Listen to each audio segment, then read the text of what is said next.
Salut, c'est Val, bienvenue dans cette nouvelle vidéo. Aujourd'hui, je fais suite à la série Introduction au SIEM qui se composait de 3 épisodes et qui vous permettait d'apprendre et de comprendre comment fonctionnait un SIEM dans sa globalité. Aujourd'hui, on va aller un petit peu plus loin et cette fois-ci, nous allons traiter d'une solution que nous avons déjà évoquée sur cette chaîne depuis pas mal de temps. C'est Splunk qui est la première solution leader sur le marché des SIEM.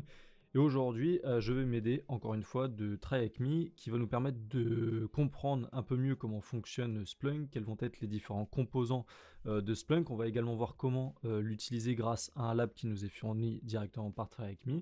Et donc, globalement, dans cette vidéo, nous verrons les bases de Splunk avec certains objectifs à la fin de cette vidéo que je vous énumérerai afin de pouvoir passer une certification qui vous permet de certifier vos compétences dans l'utilisation de ce SIEM.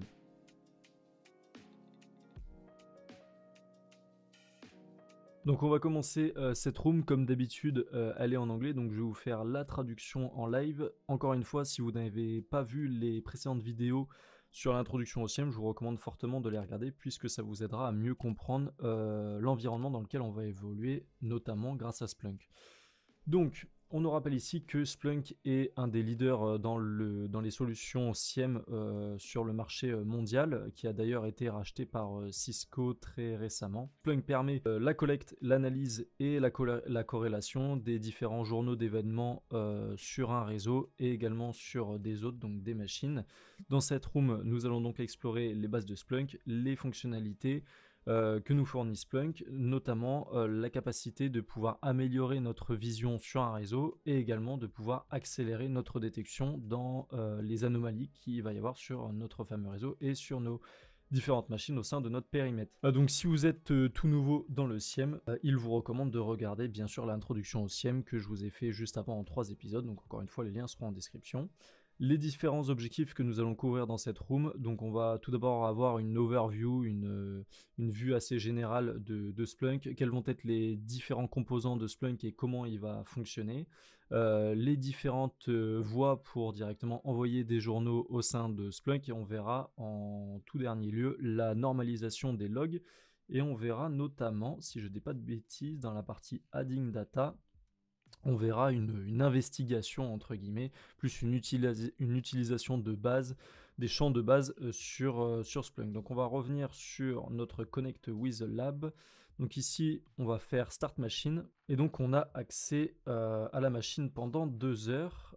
Juste ici, on va cocher Complete. Et ici, on n'a pas de réponse à donner. Donc en gros, TryHackMe, cette room-là, je ne vous l'ai pas précisé, mais est disponible directement avec un abonnement à TryHackMe. De mémoire, c'est à peu près 10 $ par mois ou un peu plus, qui vous donne notamment accès à des learning paths un peu plus avancés, qui vous donne notamment accès à Splunk et à d'autres leçons que j'évoquerai également sur cette chaîne YouTube un peu plus tard. Et si vous regardez cette vidéo beaucoup plus tard, eh bien vous pourrez regarder la suite des vidéos. Donc ici, l'abonnement nous permet également d'avoir une machine qu'on peut directement start dans notre navigateur web.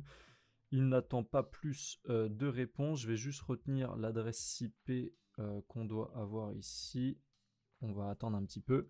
On va faire complete et ça nous permettra de pouvoir directement démarrer le lab. Ok, une fois la machine démarrée, vous devriez avoir cette interface là que je vais laisser de côté pour l'instant pour qu'on puisse vraiment aborder la théorie et ensuite on passera à la pratique. Donc voilà l'interface de Splunk. Rappelez-vous, on avait exactement la même interface dans la série SOCLab. Ici, c'est exactement la même, sauf qu'on a directement accès via le cloud. Donc, on va rétrécir ça pour l'instant et on va se concentrer sur la partie théorie. Donc, on va voir les différents composants de Splunk. Donc, Splunk a 3 composants principaux qui vont être l'indexeur, ce qu'on va appeler la search head, donc la tête de recherche, et le forwarder qu'on appellera plus généralement Universal Forwarder ou EV Forwarder. On ne rentrera pas plus dans les détails, ça sera une vidéo qui sera entièrement dédiée aux fonctionnalités avancées de Splunk. Donc les 3 composants principaux sont ceux-ci. Comment ils vont venir communiquer entre eux? Tout d'abord, le forwarder, on l'a déjà vu, c'est un agent léger qui va venir s'installer directement sur nos endpoints où on va avoir un besoin de supervision. Une fois que cet agent-là va être installé, il va venir collecter les données qui vont se trouver en local sur la machine et directement les envoyer dans notre instance Splunk. Ça n'affecte pas les performances de la machine, puisqu'en fait ça utilise que très peu de ressources lors du processus, et les différentes sources de données qu'on va pouvoir venir retrouver au niveau des forwarders, ça va être tout d'abord les web serveurs en fait. Si aujourd'hui on souhaite superviser un serveur web et directement superviser le trafic web, eh bien on va pouvoir le faire grâce à Splunk. On va avoir plus généralement les machines Windows qu'on a déjà pu voir dans l'introduction au SIEM, qui vont venir ici générer des journaux d'événements Windows, les journaux PowerShell, les journaux Sysmon, et c'est à peu près tout pour ce qui est Windows. On va ensuite avoir les autres qui vont être basés sous Linux, et ensuite on va avoir tout ce qui est base de données, donc avec tout ce qui est requêtes, réponses et les différentes erreurs. Ensuite, on va avoir l'indexeur qui joue en fait le rôle principal dans l'architecture de Splunk, qui lui va se concentrer sur le processing en fait des données. Donc il va venir directement recevoir les données des agents forwarders, il va venir prendre la donnée, la normaliser et en fait l'associer aux deux champs en fait, donc qui va être le champ et la valeur. Donc lui son boulot ça va être de faire ça, donc tout ce qui va être au niveau du process. Il va également déterminer le type de données qui va être implémenté directement dans Splunk. Donc comme on a pu le voir ici, ça peut venir d'un serveur web, mais ça peut également venir d'une machine sous Windows. Donc lui, son but, ça va être de venir déterminer le type de données qui va être ingéré dans Splunk. Et ensuite, il va venir stocker donc les champs et valeurs, donc c'est cette paire-là, directement en événements. Et en fait, ces événements-là, c'est ce qui va nous permettre de pouvoir venir rechercher beaucoup plus simplement et facilement lorsqu'on va venir faire une analyse sur un périmètre donné. Ensuite, on a la search head, donc qui est le dernier composant de notre instance Splunk. Ça va être l'endroit où vous allez venir directement interagir avec de la donnée en tant qu'analyste. Donc vous, votre but, ça va être d'utiliser un langage donc, qui s'appelle le SPL, donc pour le Search Processing Language, donc qui est un langage propriétaire de Splunk et qui va vous permettre d'envoyer des requêtes à l'indexeur et de venir vous ressortir les événements qui vont être liés à votre paire champ-valeur qu'on a pu voir juste au-dessus. Donc ça se représente sous cette forme-là. Dans la pratique, c'est ce qu'on a juste ici, quand on va aller dans Search and Reporting. Et une fois qu'on est dans Search et Reporting, ici on va pouvoir venir notamment taper notre index, notre source type, etc. Mais ça on va venir le voir juste après. La Search Head permet également de nous fournir la capacité de transformer les données en graphiques. Donc ça peut être intéressant notamment quand vous faites des tableaux de bord, puisqu'ensuite ces graphiques-là, vous pouvez venir les sauvegarder. Donc en fait la recherche que vous avez juste ici, donc imaginons on souhaite avoir toutes les informations de notre index main, donc de notre index principal. Ça pourrait être aussi un index qui s'appelle Windows, ça pourrait être un index qui s'appelle Linux. Et donc si vous souhaitez avoir toutes les informations de cet index, vous tapez index égal et le nom de votre index. Ça va vous ressortir toutes les informations et ensuite avec certaines commandes de transformation, notamment au niveau des stats, vous allez pouvoir venir créer des tableaux de bord et ensuite ces tableaux de bord là, vous allez pouvoir venir les sauvegarder. Donc la question qui nous pose au niveau d'ici, c'est quel est le composant qui est utilisé pour collecter et envoyer de la donnée directement vers l'instance Splunk. Donc on l'a dit tout à l'heure, c'est le forwarder. Donc je me demande s'il va le prendre en tant que forwarder ou Splunk forwarder. Je pense que forwarder ça suffit. Et on est bon, donc on va pouvoir passer à la suite qui va être directement la navigation dans Splunk.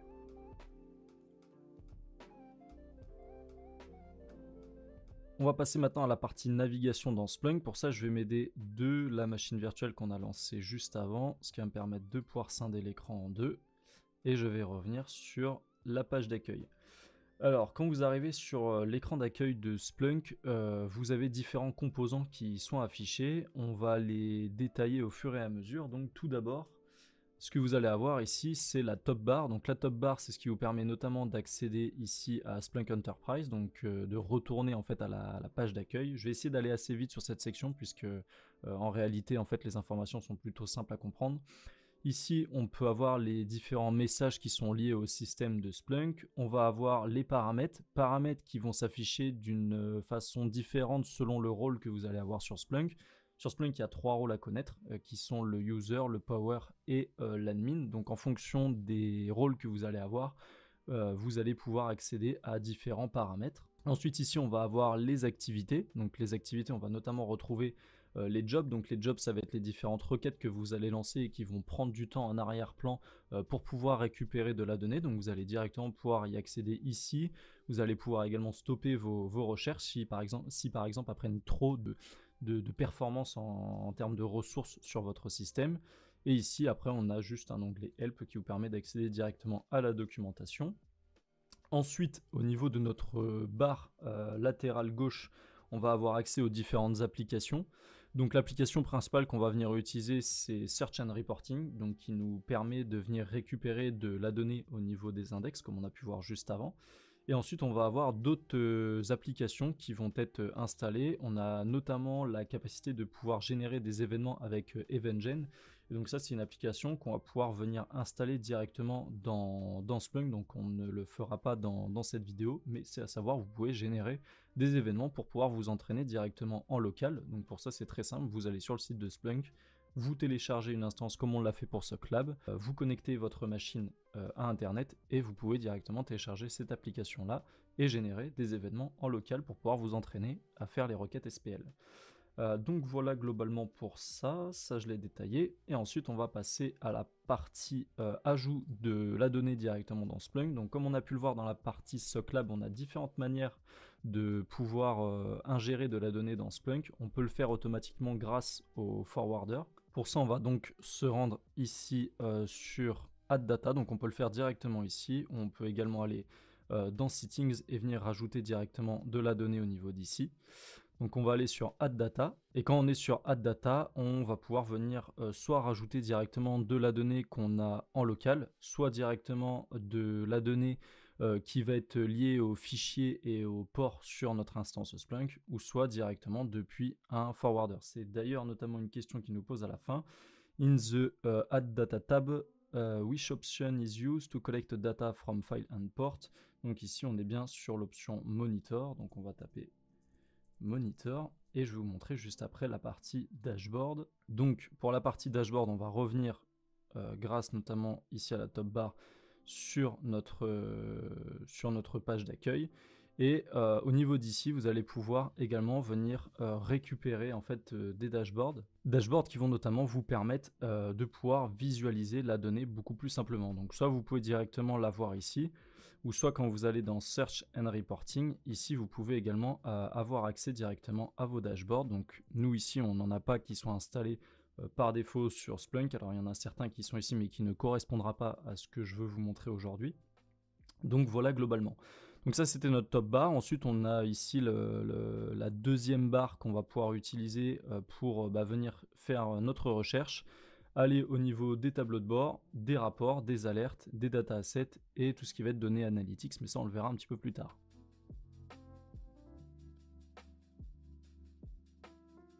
On passe maintenant à la partie TP, donc on va venir ici pratiquer directement sur notre instance Splunk. Donc on nous dit ici que Splunk peut ingérer différents types de données et que ces données-là vont être catégorisées. Donc on va avoir ici les différentes catégories, donc Windows, application, virtualisation, security, database, cloud pour tout ce qui peut être par exemple lié à AWS, tout ce qui va être IT Operation, les événements réseau et les files et les directories. Files et directories qu'on a utilisés notamment dans la partie SocLab. Donc encore une fois, je vous recommande d'aller voir cette série si vous souhaitez aller un petit peu plus loin dans la pratique de Splunk. Donc tout ça c'est directement sur la documentation de Splunk. Alors pourquoi c'est important de connaître ces catégories de données, puisqu'en fait on va venir les utiliser juste après.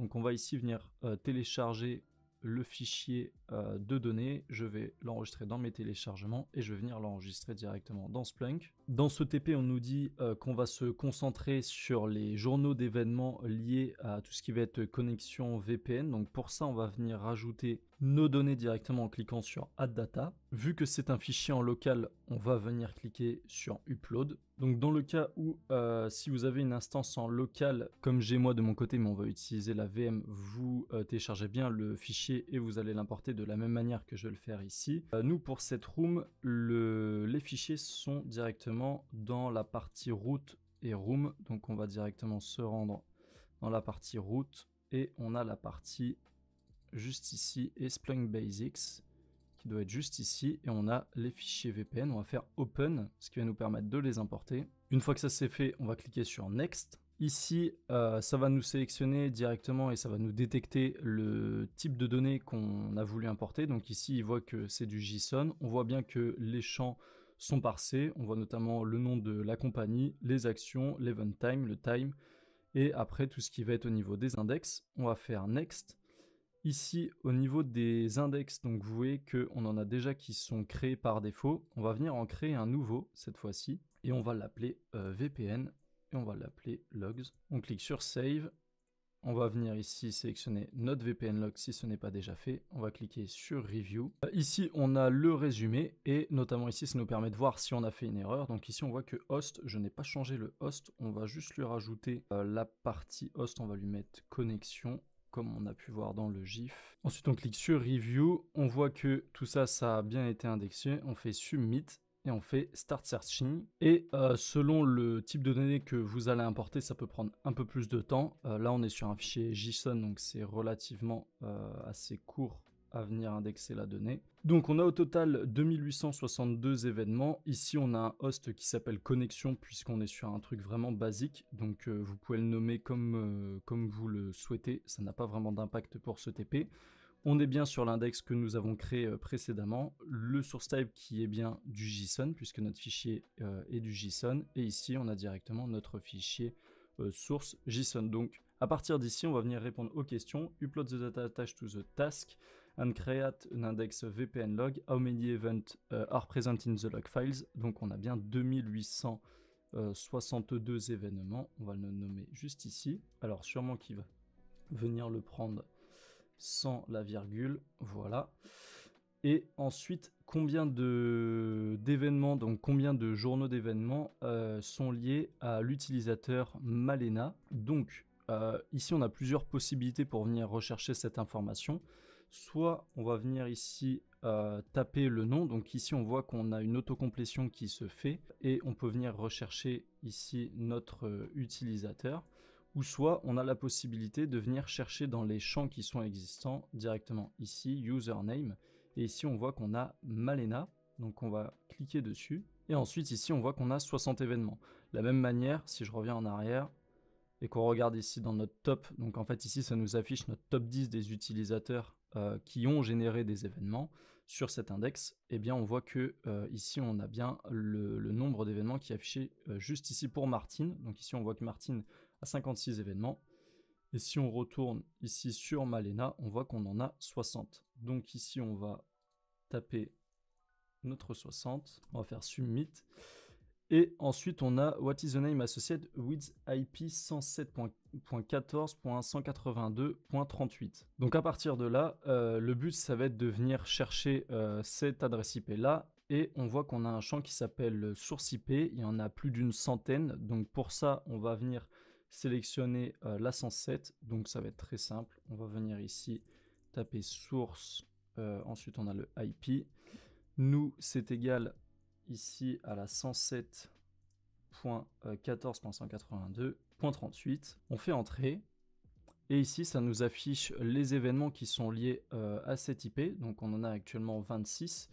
Et le nom qu'on nous demande qui est associé avec cette IP-là, on peut le voir juste ici, c'est Monsieur Schmitt. Donc on va venir prendre ce nom-là et on va venir le coller juste ici et on va faire Submit.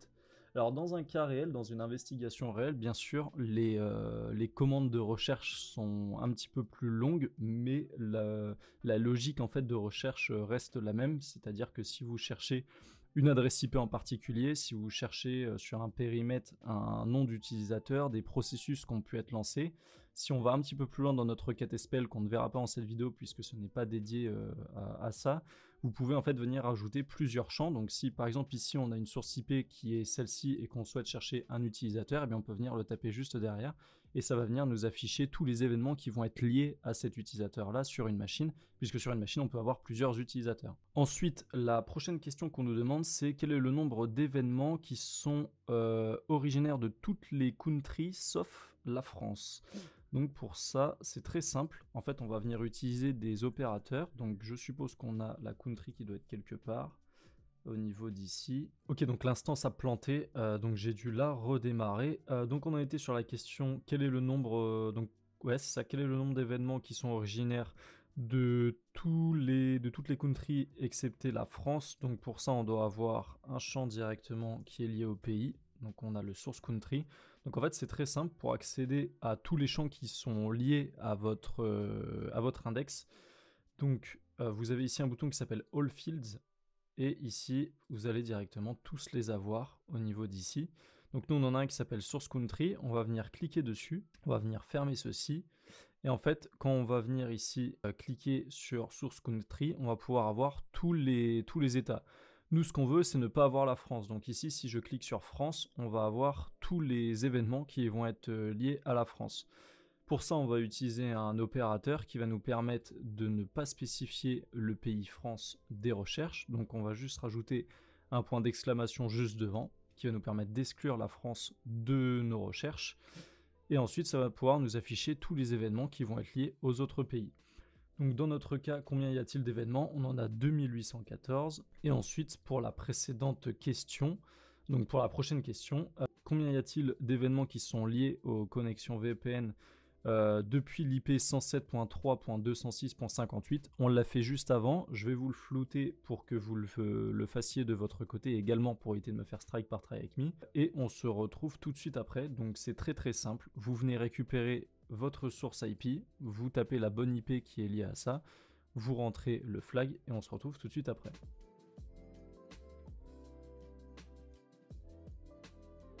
On arrive presque à la fin de cette vidéo et avant de vous laisser, je souhaitais tout d'abord vous montrer une certification qui est liée à Splunk qui s'appelle la Splunk Core Certified User, donc qui est liée directement à l'utilisation de Splunk. C'est une certification que j'ai passée. À l'heure actuellement où je vous tourne cette vidéo, la vidéo n'est pas encore disponible mais je suis en train de la préparer, donc le retour d'expérience devrait tomber sous peu de temps sur la chaîne, donc n'hésitez pas à vous abonner et activer la cloche pour avoir les informations. Vous avez la Splunk Core Certified User, donc rappelez-vous, on a 3 rôles sur Splunk, le user, le power et l'admin. Et donc cette certification vous permet notamment de venir attester de vos compétences dans l'utilisation basique de Splunk, et donc vous pouvez notamment partir depuis en tout cas cette room là et venir le compléter avec d'autres ressources que je vous listerai dans la prochaine vidéo qui sera dédiée au retour d'expérience sur cette certification.